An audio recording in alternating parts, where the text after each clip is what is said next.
By doing? Uh, I'm gonna try and go through this thoroughly. I might, cause I started streaming this morning and I got kind of lightheaded in there. If that happens again, I'm gonna have to end the stream. But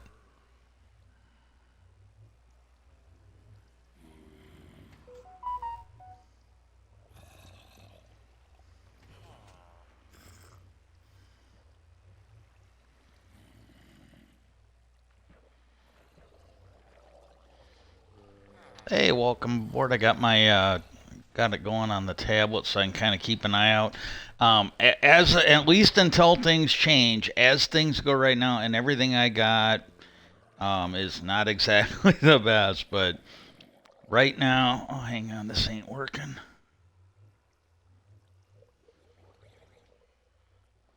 I'm gonna go ahead and reboot.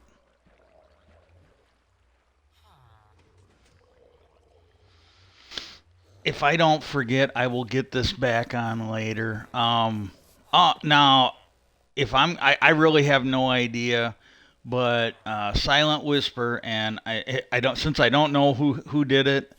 If I'm just gonna give credit to Silent Whisper because he's the one I reached out to physically.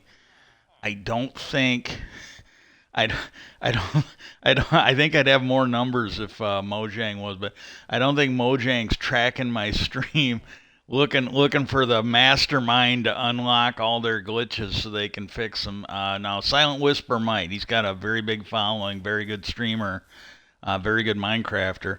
Well, I reached out to him and sort of told him what was going on. I go, I'm not entirely sure, but I just had the game running. I mean, it literally updated. I was playing after the other stream. I was playing a little bit, getting a little bit of minor shit done, boring shit done, and I went to log off because I was still getting lightheaded. So I'm like, well, fuck it, I'm gonna take a break. I'm gonna get my feet up, and I was gonna try and recover so I could do this. And when I went to go log off, it kept telling me that it could not sync and upload my game. So I'm like, well, what the fuck going on? Well, when I finally gave up, I tried it like 3 or 4 times, and it would, and I'd let it sit there and sit there and sit there, and it could not sync up. Well, when I finally got off, there was an upload happening. So that, and then as soon as I just let it go, and then as soon as I noticed the upload was done, uh, or not the upload, the upgrade. As soon as I noticed that was done, well, then what happened was it, like within seconds, it uploaded everything, or it upgraded everything. So that was good, and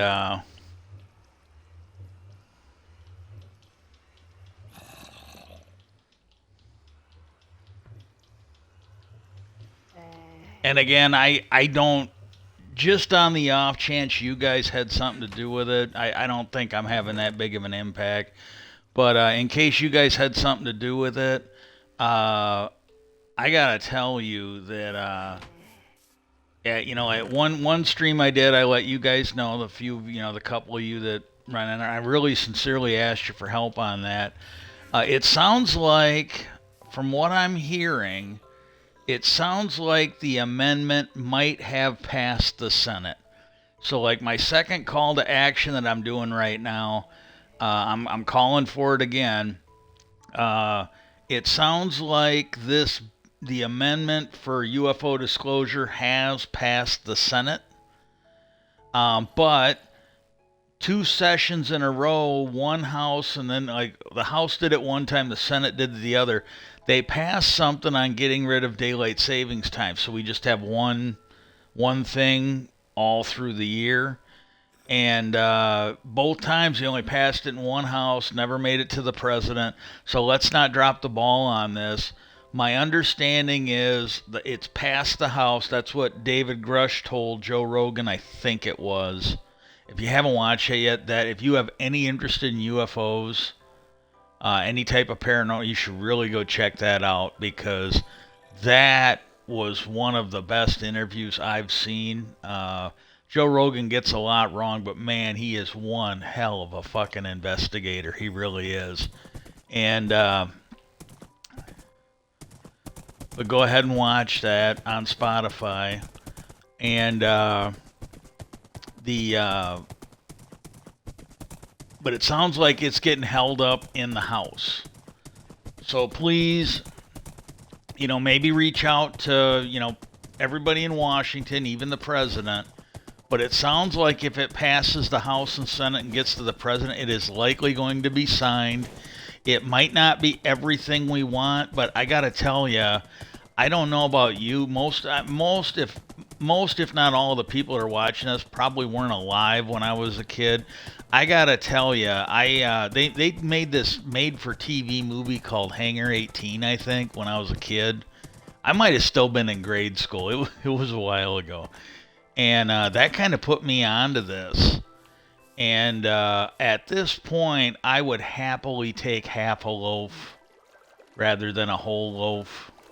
I mean, I'd rather get and here's the thing, I really would like to know, but if it's going to endanger the country, if it's going to endanger people, I do think there's some things that the government needs to keep quiet on. I really do.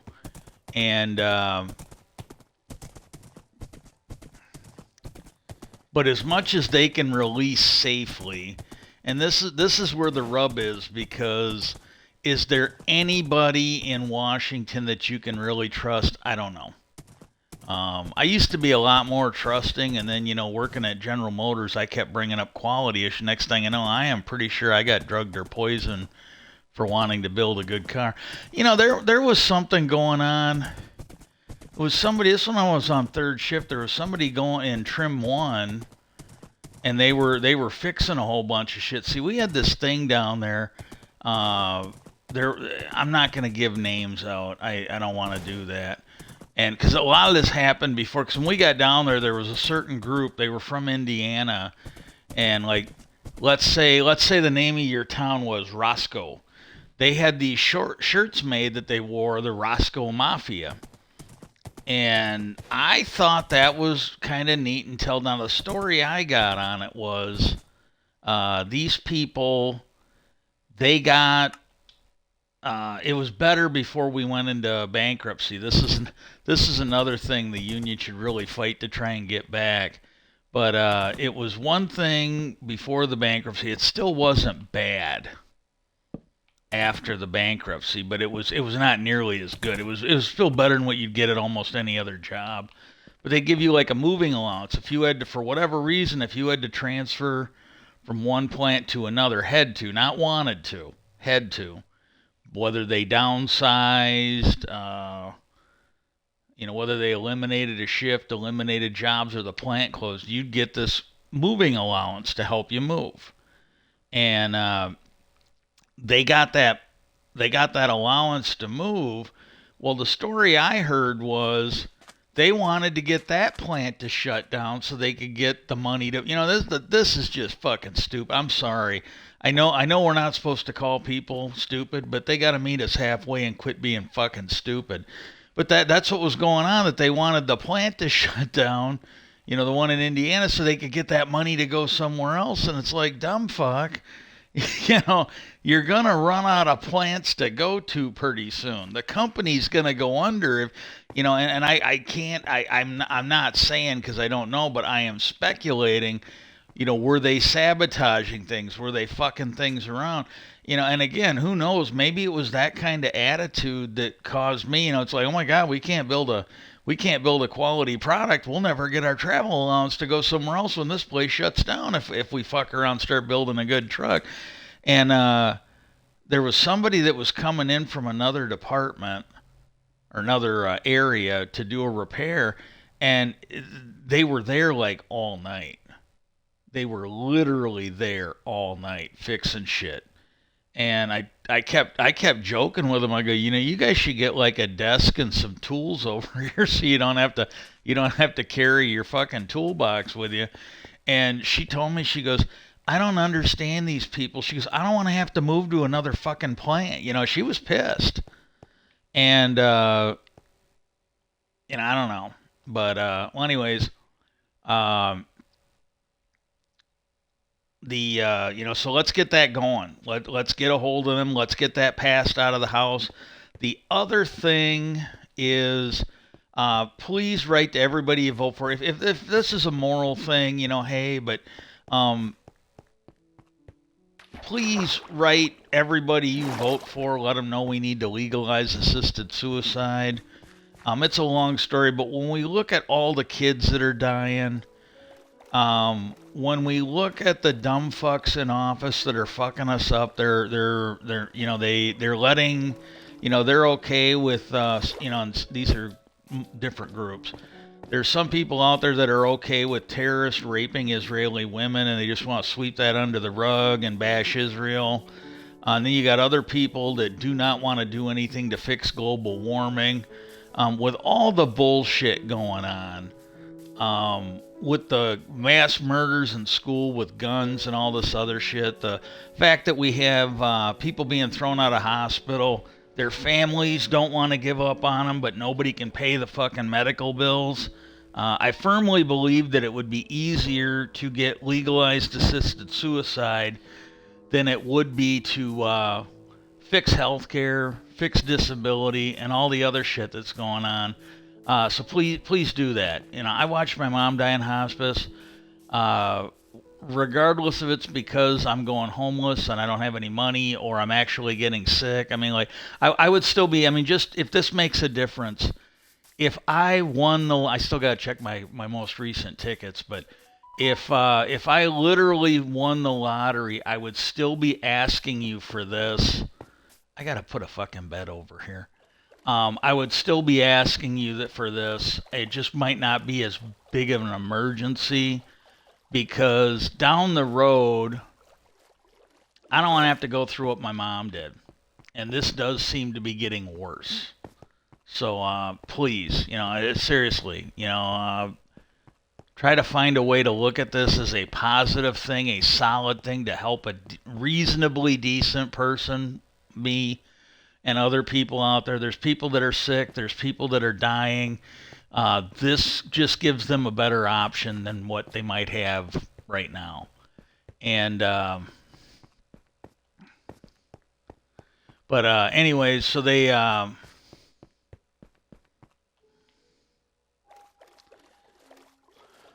but when we talk about this, the thing I was watching, and I started watching this morning. It was something my brother taped. He asked about it. I go, yeah, go ahead and record that. I wouldn't mind watching that. And it's called Devil's Road, True Story, Ed and Lorraine Warren. You may not know who they are. If you ever heard about the Amityville Horror, if you ever heard about or saw any of the Conjuring movies, the Nun, the Annabelle movies, I think there's a few others. During the thing they popped it up, and there's literally I think 8 or 10 movies that are all based on their cases. These are two paranormal investigators. They were not mentioned in the Amityville Horror, but when you watch The Conjuring and some of the other ones, they're the ones investigating it. That's the couple that they're real. This was not something that was invented. This is not like Twilight or Dracula or anything. These were real people. These were real cases, and that's who they are. Now, the one thing I will tell you, and again, I'm not asking you to trust me on any of it. Anything I tell you, feel free to look it up. Some of it you will be able to find more evidence of. Some of it, you can either believe it or not, and that's just, it's like a lot of stuff when you're dealing with paranormal. There's a certain amount of stuff that you can find at least maybe some circumstantial evidence to. And then there's other stuff where you're just going to have to do what police do every day. You're going to have to listen to the story. You're going to have to look at the people giving it. And you're just going to have to figure out if it's something you can trust or if it's something you're not going to trust. And that's just the nature of the beast. And, when you are dealing with, especially in the UFO, I know more about, I'm not claiming to be an expert on this, but I have read and researched more about UFOs than I have like ghost stories. And but with UFOs, there's a lot of fucking people. And again, I'm not saying they're wrong. And I used to be that way, but after some of the stuff that has come out recently, I am really trying to keep an open mind. I really am, because there is stuff that I used to view as nuts, just absolutely insane. And now with some of the stuff that's come out in like maybe the last 5 or 10 years, I'm like, I gotta rethink. I really think all of us need to rethink this shit, especially when you've got people going into Congress and testifying under oath that when you got people going into Congress and testifying under oath that the government has recovered craft. That one guy on Joe Rogan, he said a sitting senator basically said that Lockheed Martin, at the time he said it, they've known for 10 years that Lockheed Martin had recovered craft. They were experimenting on. They were trying to reverse engineer it. When you've got a guy going before Congress talking that there have people that were harmed to cover this shit up. He was asked about like, were people killed, were people harmed to cover this up, and he said, I have to be real careful. This is not a no. This is not anything that you should take as, oh well, no, it's bullshit. He said so, and that's the way a lot of people are. But he basically told him that in his course of investigating it,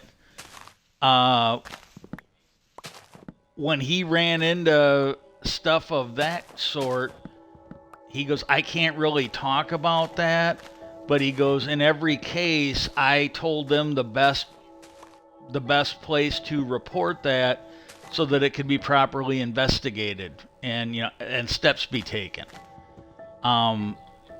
And I gotta say, if you are someone investigating this, on behalf of the government or on behalf of Congress, I would think that if somebody was telling you something you did not believe was true, you would not be sending them to different groups to report it. I think you would be being quiet, like, oh, I really don't know what to tell you there. I just, that's the way I view it. I could be wrong, but that's just the way I view it. And